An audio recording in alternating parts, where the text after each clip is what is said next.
उपस्थित सभी संत जनों के चरणों में कोटि कोटि वंदन सह मंदिरस्थ भगवान श्री स्वामीनारायण और सभा में उपस्थित सभी साधक भाई बहनों को जय सिया राम, जय श्री स्वामीनारायण।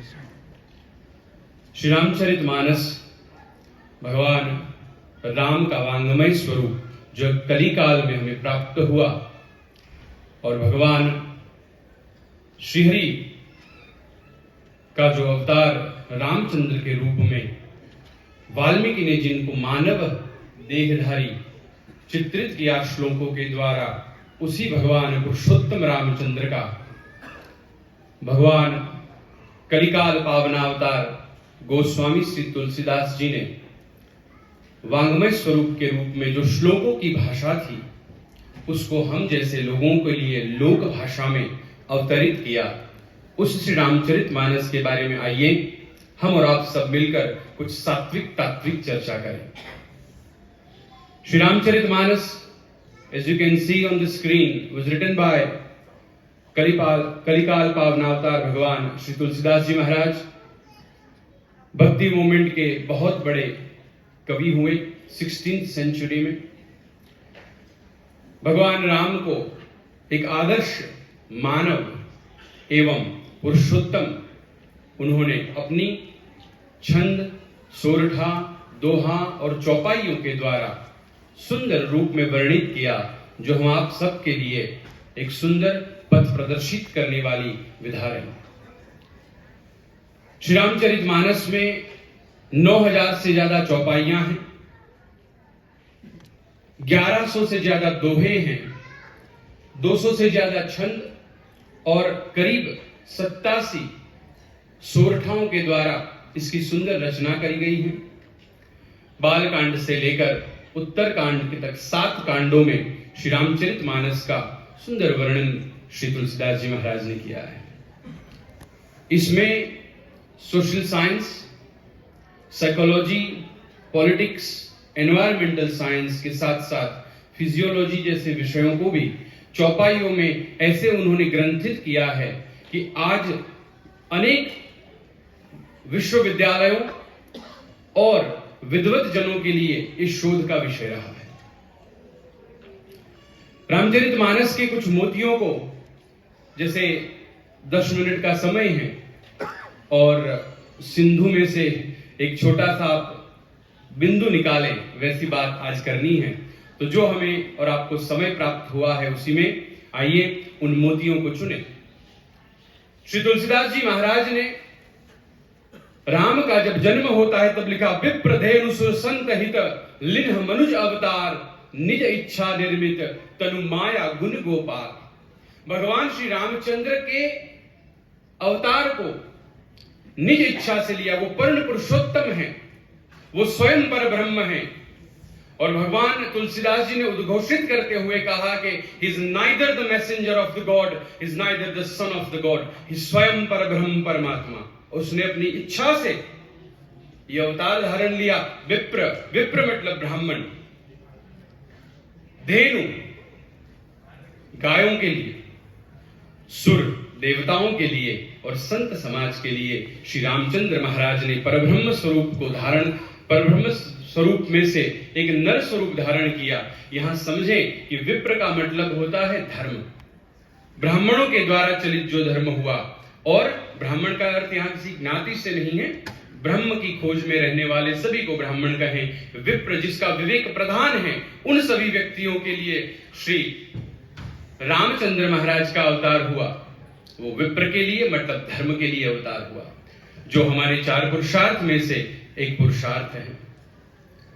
श्री रामचंद्र महाराज का अवतार धेनु के लिया। धेनु मतलब अर्थ। वैदिक काल में, ये तुलसीदास जी की समझ देखें, कि वैदिक काल में अर्थ या कौन कितना पैसे वाला है उसकी गिनती गायों के द्वारा होती थी। आज भी अफ्रीकाई कभी कबीलों में जब शादी करने जाते हैं, ब्याह करने, तो पूछते हैं आपके पास कितनी गायें हैं। तो गायों के द्वारा उनकी जो अर्थव्यवस्था थी वो चलती थी। इसलिए धेनु अर्थ का स्वरूप है। सूर मतलब काम।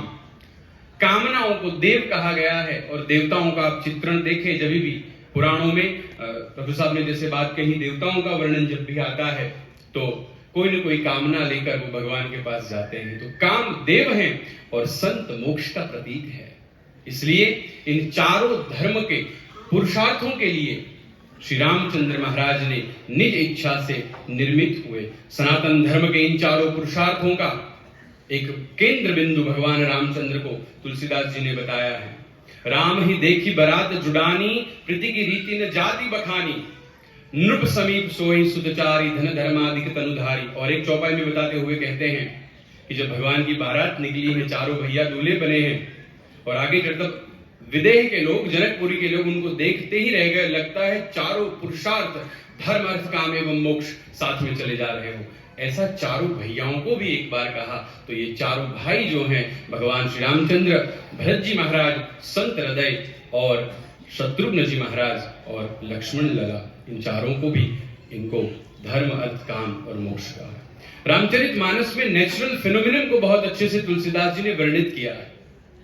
समीटी समीटी जल भरहि तलावा, जिमि सद्गुण सज्जन महि पावा, सरिता जल जल निधि महु जाई, होई अचल जिमि जीव हरि पाई। बाबा जी तुलसीदास जी कहते हैं कि जिस प्रकार से समीटी समीटी मतलब थोड़ा थोड़ा कर कर जल सरोवर में जाता है और सरोवर भर जाता है, तालाब भर जाता है, उसी प्रकार से एक एक सद्गुण हम आज और सीखना शुरू करें आज से लेकर, तो हमारा जीवन सद्गुणों से, उन मूल्यों से भर जाएगा। तो नेचुरल जो फिनोमेन है उनको उपमा देते हुए तुलसीदास जी कहते हैं सद्गुणों का संग्रह करिए, एक एक सद्गुण अपने अंदर डेवलप करिए, increase the moral values in yourself. तो क्या होगा? जिमि सद्गुण सज्जन पहि पावा, आप सज्जन सत चरित्र बनेंगे। सरिता जल जल निधि महु जाई, होई अचल जिमि जीव हरि पाई। सरिता का जल जिस प्रकार से समुद्र में मिल जाता है, उसी प्रकार से ये जीव की यही गति है कि वो हरि के शरण में चला जाए।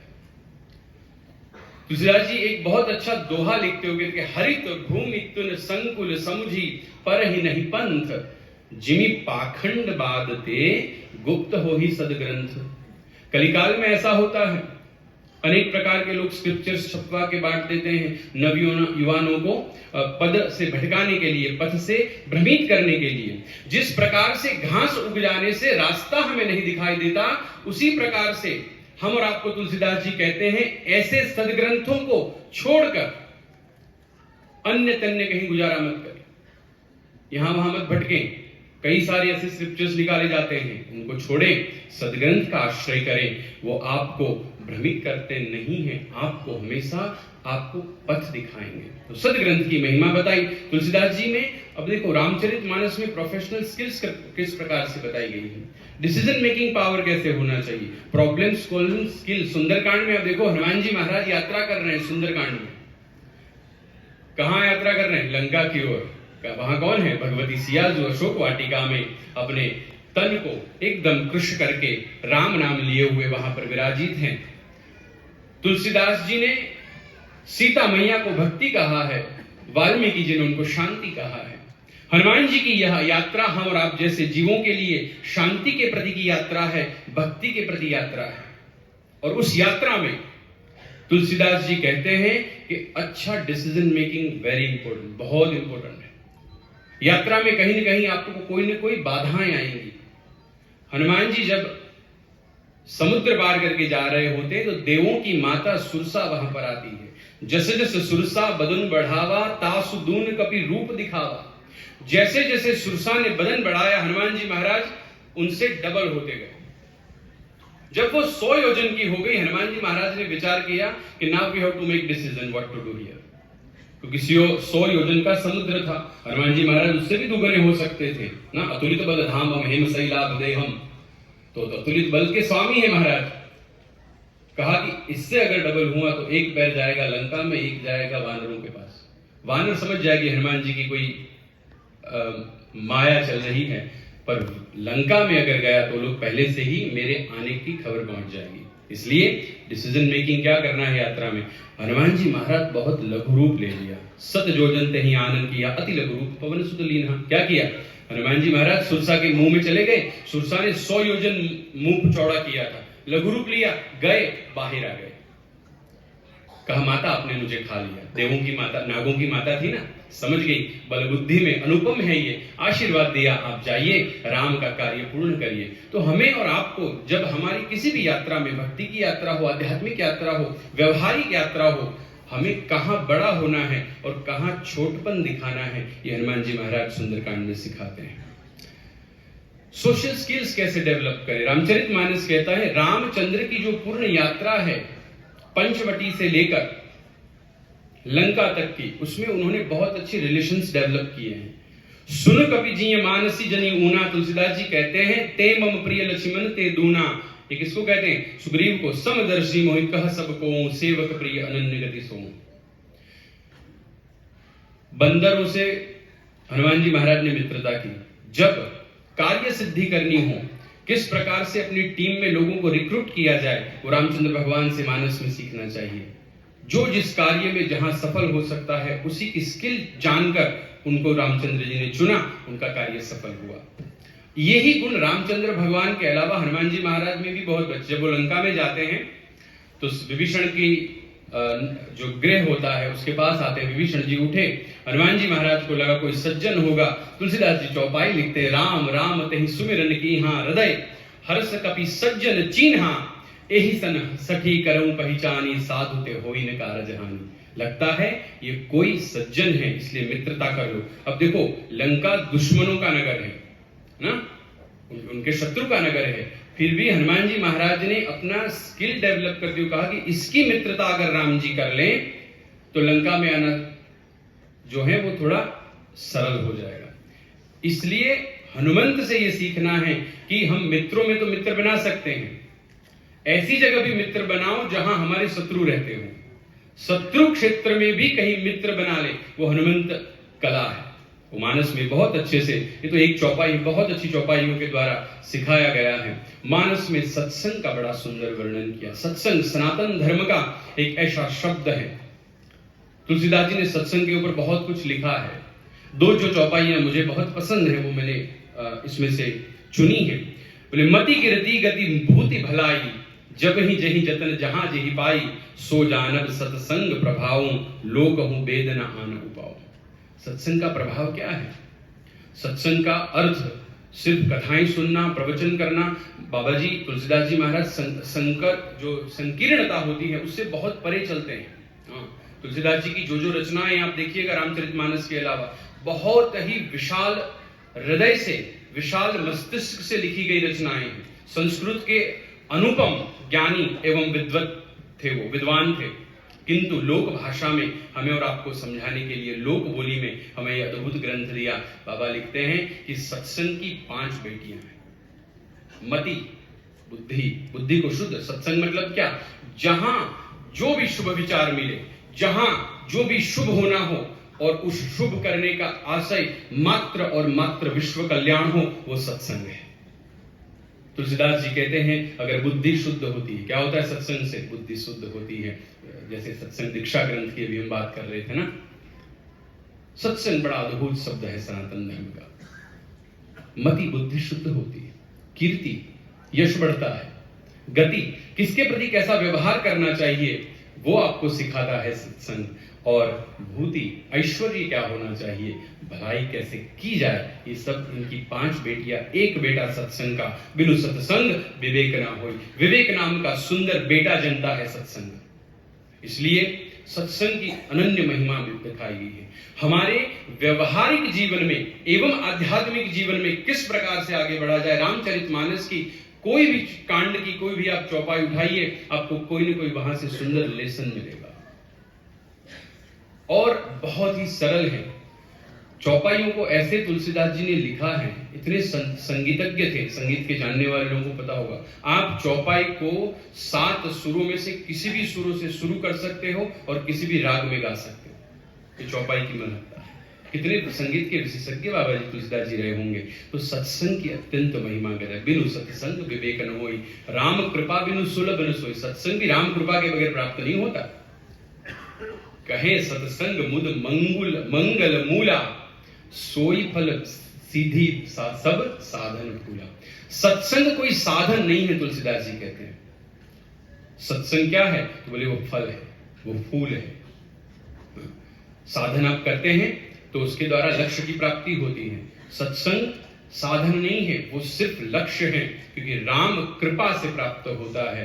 इसलिए सत्संग की अत्यंत महिमा हम और आपको युवाओं को चाहिए कि इस प्रकार से सत्संग का महत्व समझे और किस प्रकार से रामचरितमानस के अंदर अनेक पात्रों को चौपाइयों के द्वारा जो सिखाया गया उन जीवन दर्शन को सीखे। तो रामचरितमानस की महिमा जो है वो अंत में मैं इतना कहना चाहूंगा कि आप कभी किसी को, ठाकुर जी को हम जब प्रसाद लगाते हैं, भोग लगाते हैं, तो एक पत्र रखते हैं। कौन सा पत्र रखते हैं? हाँ, तुलसी का। मैं गर्व तो नहीं, पर मुझे आनंद है कि मैं इस ग्रंथ का अभ्यासी हूं कि विश्व में कहीं पर भी किसी भी प्रकार का प्रवचन हो, किसी भी प्रकार की कथा चल रही हो, वो शिव कथा हो, वो भागवत महापुराण की कथा हो, देवी भागवत की कथा हो, वाल्मीकि रामायण की कथा हो, या कोई विद्वज्जन प्रवचन कर रहा हो, कहीं न कहीं कभी न कभी प्रवचन में एक बार तुलसी की चौपाई तो डालनी ही पड़ती है। इसलिए मैं इसको तुलसी पत्र कहता हूं। ठाकुर जी की थाली जैसे तुलसी पत्र के बगैर अधूरी होती है। मैं इस ग्रंथ का अभ्यासी होने के नाते ये गर्व से कहता हूं कि तुलसी की चौपाइयां हम और आपके जीवन में अद्भुत परिवर्तन को लाएगी। यही कामना करूं कि जब भी समय मिले युवाओं को, इनमें कभी ये जो मानस सर है, सर मतलब सरोवर, कभी उसमें गोता लगाइए। एक दो मोती जैसे मुझे मिले हैं आपको भी मिल जाएंगे। जय सिया राम।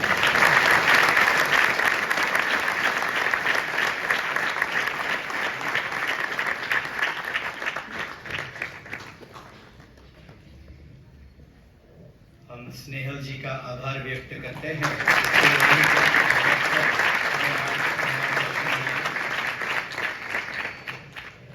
मित्सुबिशी